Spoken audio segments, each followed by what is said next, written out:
اعوذ بالله من الشیطان الرجیم بسم الله الرحمن الرحیم.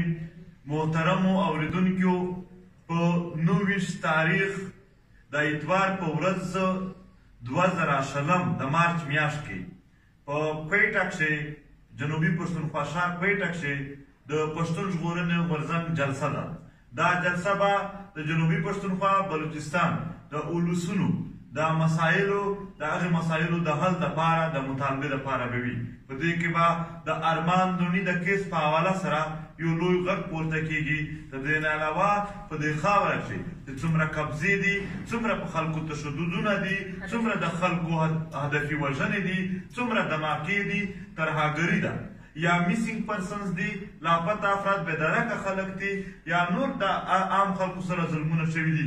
دغو ټولو مظلومو دپاره به آواز پورته کېږي.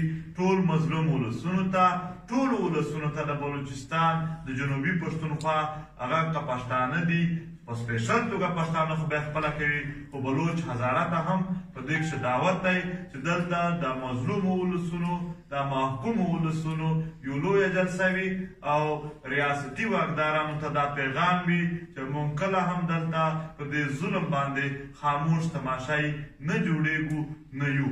تاسو ټولو ته خواست دی چې په دې کې ګډون وکړئ او د ښه انتظام بھرپور هغه پکې وکړئ، مظاهره وکړئ. ډېره مننه. خدای مو آباد لره. یو ځل بیا 29 مارچ 2020 د اتوار ورځ، صادق شهید ګراوند کویټه. مننه.